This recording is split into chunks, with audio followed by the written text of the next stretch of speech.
तो अब तक हम पढ़ चुके हैं कि रमन और गोपाल, डॉक्टर रमन और गोपाल बहुत गहरे दोस्त हैं।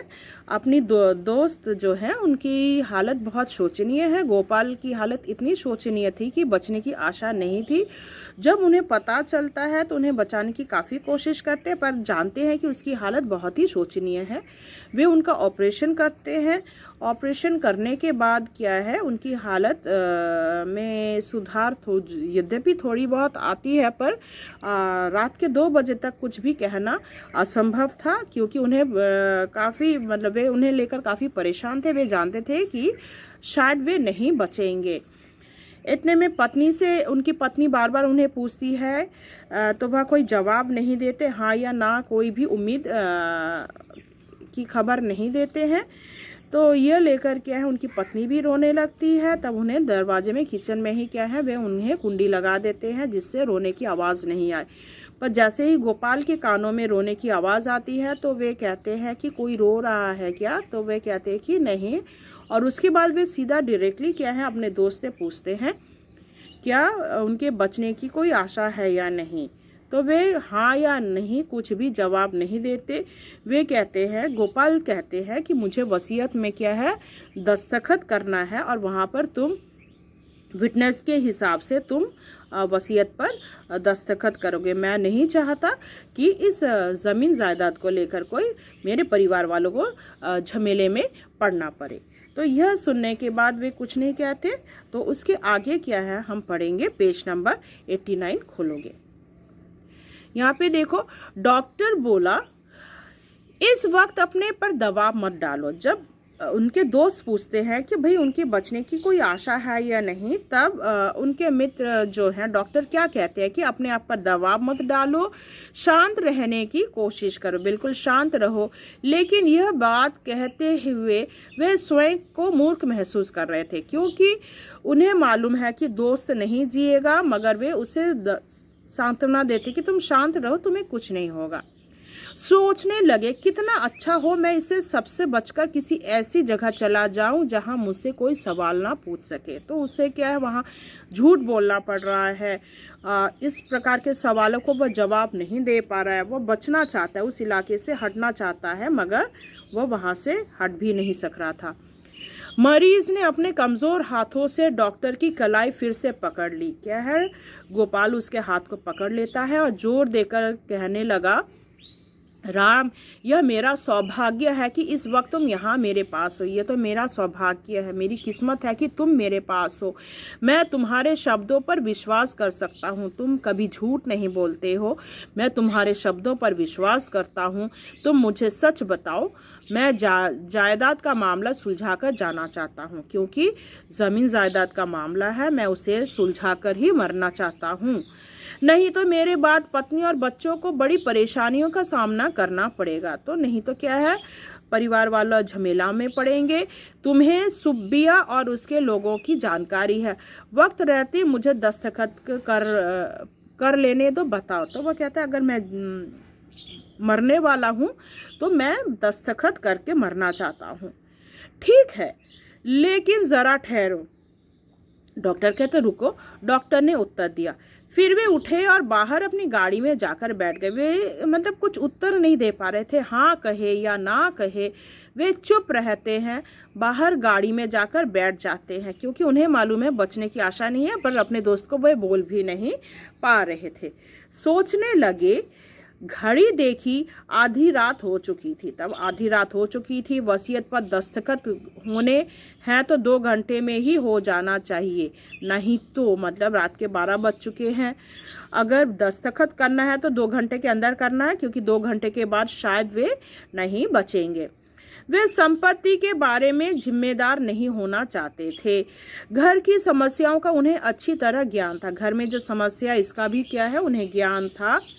और सुब्बिया तथा उनके लोगों की भी उन्हें सही जानकारी थी। उनके परिवार वाले हैं सुब्बिया, तो उनके बारे में भी जानकारी थी कि परिवार वाले ठीक नहीं है, उनके परिवार में आँच आ सकता है। लेकिन इस वक्त वे क्या कर सकते थे, उन्हें समझ में नहीं आ रहा था। यदि वे बोलते हैं कि हाँ दस्तखत कर लो, तो इसका वह समझ जाएगा कि उसके बचने की आशा नहीं है। तो अगर नहीं करते तो क्या है, परिवार वालों में समस्या आ सकती है ज़मीन जायदाद को लेकर, तो उन्हें कुछ सूझ नहीं रहा था कि वे क्या करें। अगर वे वसीयत पर दस्तखत करने की सुविधा उसे दे देते हैं तो यह उसकी मौत का परवाना भी हो सकता है, क्योंकि इसके कारण जीवित रहने की उसकी आशा एकदम ख़त्म हो जाएगी। क्योंकि अगर सिग्नेचर कर लेते हैं तो वे जान जाएंगे कि शायद बचने की आशा नहीं है। और एक मरीज़ को जब ऐसा लगता है कि शायद वह नहीं बच पाएंगे तो इसमें क्या है, काफ़ी गहरा असर जो है एक बीमार एक मरीज़ पर पड़ता है। वे गाड़ी से निकले और घर की ओर चल पड़े। फिर क्या है, वे गाड़ी से निकलकर घर की ओर चल पड़ते हैं। फिर कुर्सी पर जाकर बैठ गए। मरीज़ बराबर उनको देखे जा रहा था। डॉक्टर ने खुद से कहा, अगर मेरे शब्द इसे बचा सकते हैं, डॉक्टर खुद सोचते हैं अगर मेरे शब्द क्या हैं इसे बचा सकते हैं तो इसे मरना नहीं चाहिए। यदि मेरे शब्द उसे बचा देगा तो उसे मरना नहीं चाहिए। वसीयत की फिर क्यों ज़रूरत है? तो अगर वे बच जाते तो वसीयत की कोई ज़रूरत ही नहीं है। वे बोले, सुनो गोपाल, यह पहली दफ़ा वे अपनी मरीज़ के सामने नाटक करने जा रहे थे। इसके पहले उन्होंने कभी झूठ नहीं बोला था और ज़िंदगी में पहली बार वे झूठ बोलने जा रहे हैं। मतलब क्या, मरीज़ के सामने झूठ बोलने जा रहे हैं। झूठ बोलकर जीवन जीने की उसकी इच्छा जगाने, मतलब क्या, झूठ बोलकर यदि अपने दोस्त को बचा सके। इसीलिए मरीज़ के ऊपर झुककर वे जरा ज़्यादा जोर देकर बोले, तुम वसीयत की फ़िक्र मत करो। बोलते, तुम्हें वसीयत की फ़िक्र करने की ज़रूरत नहीं है, तुम जियोगे, तुम तो बच जाओगे, तुम बिल्कुल सही हो, ठीक है ना। तुम्हें अभी वसीयत पर सिग्नेचर करने की ज़रूरत नहीं है। तुम्हारा दिल बहुत मजबूत है, तुम्हारा हार्ट एकदम स्ट्रांग है, तुम्हें कुछ नहीं होगा। यह सुनते ही मरीज़ के चेहरे पर चमक आ गई। बस इतना सुनना था कि मरीज़ के चेहरे पर क्या हो गया, चमक आ गई। संतोष की सांस भरकर उसने कहा, तुम कह रहे हो तुम यह कह रहे हो मैं जी जाऊंगा। तुम्हारे मुंह से निकली बात ज़रूर सच होगी। तुमने जो कहा तो यह बात क्या है, बिल्कुल सच होगी, यह झुटला नहीं सकती। डॉक्टर ने कहा, हाँ मैं कह रहा हूँ तुम ज़रूर बच जाओगे। तुम हर क्षण ठीक हो रहे हो, तुम तो हर मिनट में क्या है, तुम्हारे तबीयत में जो है वो सुधार हो रहा है, तो तुम ज़रूर ठीक हो जाओगे।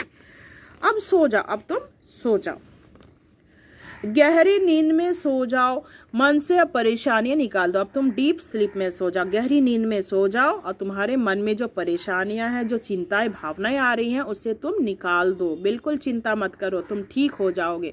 मैं सवेरे तुमसे मिलूंगा। और कहता है, दोस्त से यह कहकर वह चला जाता है कि मैं सवेरे तुमसे मिलने के लिए आऊँगा। मरीज ने कृतज्ञ भाव से डॉक्टर की ओर देखा और फिर आंखें बंद कर ली। डॉक्टर की तरफ क्या है, बहुत ही कृतज्ञ भाव से देखता, अपनी कृतज्ञता प्रकट करता है और फिर वह सो जाता है। डॉक्टर ने अपना बैग उठाया और धीरे से दरवाज़ा बंद करके बाहर निकल गया। डॉक्टर क्या करता है, अपना बैग लेकर वहाँ से चला जाता है।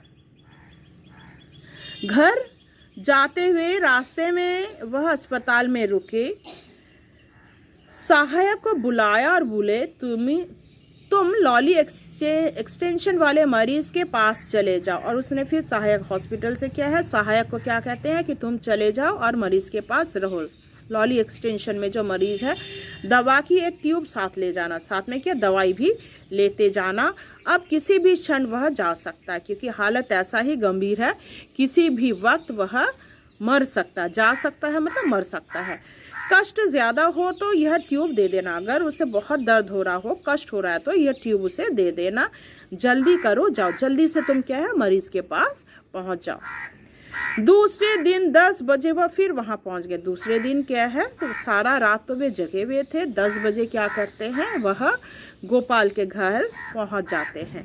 कार से निकलते ही मरीज के कमरे की ओर तेजी से गए, जल्दी से भागकर गए। मरीज जाग रहा था, उसने जाकर देखा, वो तो सोचा था शायद मरीज गुजर गया होगा, मगर जाकर देखा कि मरीज ठीक दिख रहा था, ठीक है। सहायक ने बताया कि नब्ज सही चल रही है, पल्स भी ठीक चल रही है।